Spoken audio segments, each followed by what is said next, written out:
आगामी पावसाळ्याच्या पार्श्वभूमीवर शहरातील आपत्कालीन व्यवस्थेची तयारी अधिक सक्षम करण्यासाठी महापौर शर्मिला पिंपळकर यांनी महापालिकेच्या आपत्कालीन कक्षाला भेट देत संपूर्ण यंत्रणेचा आढावा घेतलाय। पावसाळ्याच्या कालावधीत नागरिकांना तातडीची मदत मिळावी तसेच मुख्यालयासह सर्व प्रभाग समिती स्तरावरील आपत्कालीन कक्ष 24 तास सज्ज ठेवण्याचे निर्देश यावेळी दिले। यावेळी सभागृह नेते हनुमंत जगदाळे, विरोधी पक्षनेते अशरफ शानू पठाण, शिवसेना गटनेते पवन कदम, उपायुक्त जीजी गोदेपुरे, मनीष जोशी, आपत्कालीन व्यवस्थापक अधिकारी तडवी तसेच आपत्कालीन विभागातील कर्मचारी उपस्थित होते।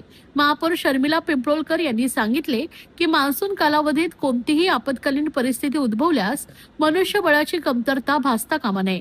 शहरातील कोणत्याही भागातून मदतीचा संदेश प्राप्त होताच संपूर्ण यंत्रणा तत्काळ घटनास्थळी पोहोचेल, यासाठी योग्य नियोजन करण्यात यावे। तसेच आपत्कालीन कक्षात येणाऱ्या प्रत्येक कॉलची व्यवस्थित नोंद ठेवण्यात यावी।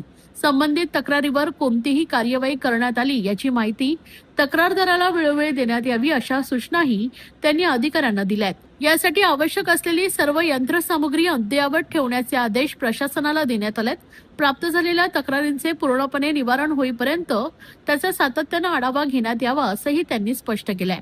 पावसाळ्यात विविध विभागांमध्ये समन्वय राखणं अत्यंत महत्त्वाचं असल्याचं नमूद करत महावितरण आणि पोलीस विभागाचे समन्वय आपत्कालीन कक्षात उपलब्ध ठेवण्याबाबत नियोजन करण्यास सांगितलंय। तसेच आपत्कालीन विभागातील कर्मचाऱ्यांमध्येही परस्पर समन्वय आवश्यक असल्याचं त्यांनी अधोरेखित केलंय। यावेळी महापौरांनी TDRFच्या तयारीबाबतही माहिती घेतली। शहरातील एखाद्या भागात गंभीर आपत्कालीन परिस्थिती निर्माण झाल्यास त्याची माहिती तत्काळ महापौर, उपमहापौर, पदाधिकारी तसेच संबंधित भागातील स्थानिक नगरसेवकांना देण्यात यावी, अशा सूचना त्यांनी अधिकाऱ्यांना दिल्यात। नव्याने निवडून आलेल्या सर्व नगरसेवकांची अद्ययावत यादी आपत्कालीन विभागात उपलब्ध ठेवण्याचे निर्देशही त्यांनी दिलेत। महाराष्ट्र शासनाच्या गृह विभागामार्फत पोलिसांच्या माध्यमातून शहरात 6500 CCTV कॅमेरे बसवण्यात येणार आहे। या संदर्भात पोलीस अधिकारी आणि महापालिकेच्या अधिकाऱ्यांची बैठक आयोजित करून सर्व नगरसेवकांना विश्वासात घेऊन त्यांच्या विभागात CCTV बसवण्याचं नियोजन करावे, अशी सूचना सभागृह नेते हनुमंत जगदाळे यांनी यावेळी केल्या। ठाणे महापालिकेच्या आपत्ती व्यवस्थापन विभागात 10 हंटिंग लाईन्स आणि 13 हॉटलाईन्स कार्यरत आहेत। तसेच येथे कार्यरत असलेलं सर्व मनुष्यबळ प्रशिक्षित असून त्यांना कामाचा अनुभव आहे। 1 जून पासून प्रभाग स्तरावर आपत्कालीन कक्ष सुरू करण्यात येणार आहे। आतापर्यंत शहरातील झाडांच्या छाटणीचे 60% काम पूर्ण झाले असून मान्सून कालावधीत पूरस्थिती निर्माण झाल्यास नागरिकांना सुरक्षित स्थळी हलवण्यासाठी 25 बोटी सज्ज ठेवण्यात आल्या असल्याचं उपायुक्त जीजी गोदेपुरे यांनी नमूद केलंय। आपत्कालीन परिस्थितीत आपत्ती व्यवस्थापन विभागाकडून देण्यात येणाऱ्या सूचनांचं नागरिकांनीही पालन करावे, असं आवाहन उपायुक्त गोदेपुरे यांनी यावेळी केले। पावसाळ्यामध्ये अनेक दुर्घटना दरवर्षीच होत असतात आणि त्या धर्तीवरच मला असं वाटतं की आज आपत्कालीन कक्षाला आपण भेट दिलेली आहे। या कक्षामध्ये असलेली यंत्रणा आणि याचे कामकाज कशा प्रकारे चालू आहे आणि पावसाळ्यामध्ये दुर्घटना ज्या होतील त्याला कसे सामोरे जाणार आहे आपलं आपत्कालीन, यासाठी आपण या आपत्कालीनला आज भेट दिलेली आहे। तर मला असं वाटतं की मंत्रालय, जिल्हाधिकारी कार्यालय आणि अग्निशमन विभाग असे एकूण 13 हॉटलाईन आहेत खरं तर, आणि या कक्षाकडे मनुष्यबळ आणि यंत्रसामुग्री ही मुबलक असल्याचं मला दिसून आलंय। आपण त्याचे व्हिडिओ घेतलेच आहेत।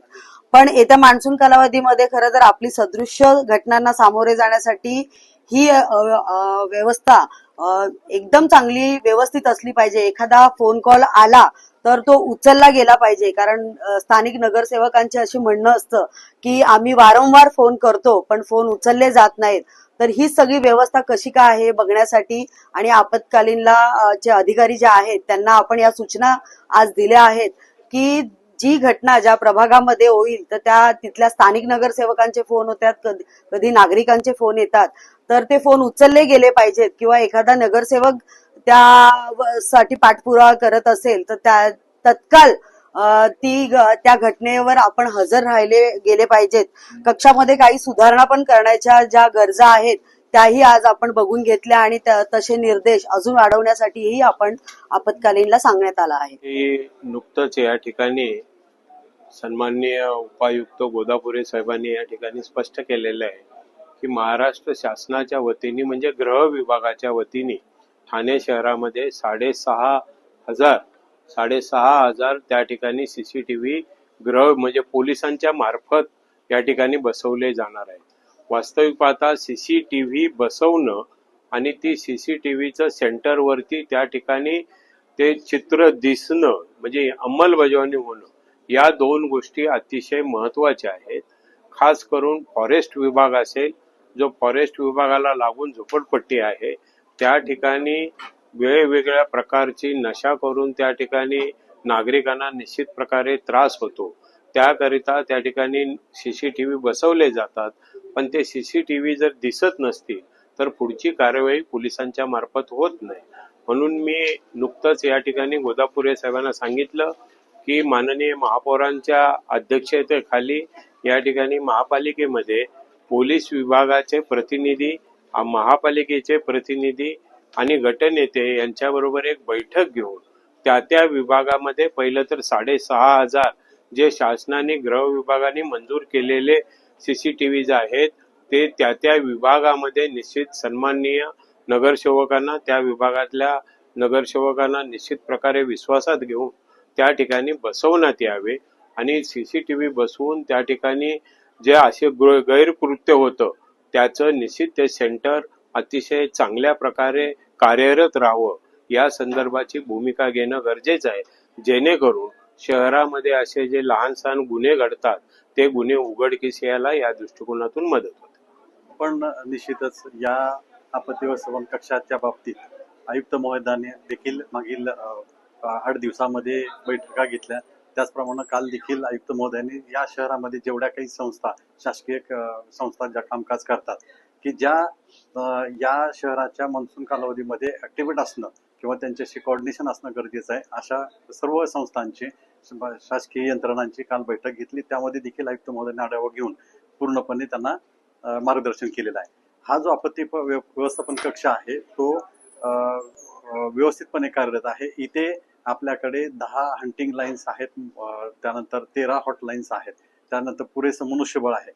इथे असणारे सर्व मनुष्यबळ हे ट्रेंड आहे आणि त्यांना गेल्या 5-10 वर्षाचा त्यांना अनुभव आहे. गेल्या काही वर्षांमध्ये यांनी सक्षमपणे येणाऱ्या आपत्तीसाठी तोंड दिलेलं आहे. त्याचप्रमाणे आपण 1 जून पासून प्रभाग स्तरावरून देखील आपत्ती व्यवस्थापन कक्ष आपण सुरू करत आहोत. आपल्या शहरामध्ये असलेले जे सखल भाग आहेत त्या सखल भागामध्ये पाणी साचते. पाणी जेव्हा साचते तर अशा वेळी त्यांना तिथून पाणीचा निचरा लवकर करण्याच्या दृष्टिकोनातून आपण यावेळेस 102 ठिकाणी डिवॉटरिंग पंप बसवणार आहोत. त्याचप्रमाणे जे कटिंग आपले ट्री कटिंग जे आहे ती मान्सून पूर्व होण्याच्या दृष्टिकोनातून आपण ते देखील प्रयत्न करत आहोत. सुमारे 7,500 झाडांची छाटणी करणं अभिप्रेत आहे. त्यापैकी 50% ते 60% आता आपली त्याची वृक्ष छाटणी झालेली आहे. 25 मे पर्यंत अशी सर्व वृक्ष छाटणी तसेच नाली सफाई साफ करण्याचे माननीय आयुक्त महोदयांनी निर्देश दिले. त्याप्रमाणे ती पूर्णत्वास येत आहे. आपत्ती व्यवस्थापन कक्ष हा ठाणे मनपा क्षेत्रामध्ये येणाऱ्या कोणत्याही आपत्तीस तोंड देण्याकरता सक्षमपणे पूर्णतः सज्ज आहे. त्यामुळं नागरिकांनी फक्त ज्या काही आपत्ती व्यवस्थापन कक्षाकडून येणाऱ्या सूचना आहेत त्या पालन केल्या तर त्यांच्या सुरक्षेच्या दृष्टिकोनातून चांगलं असणार आहे. निश्चितच. थँक्यू.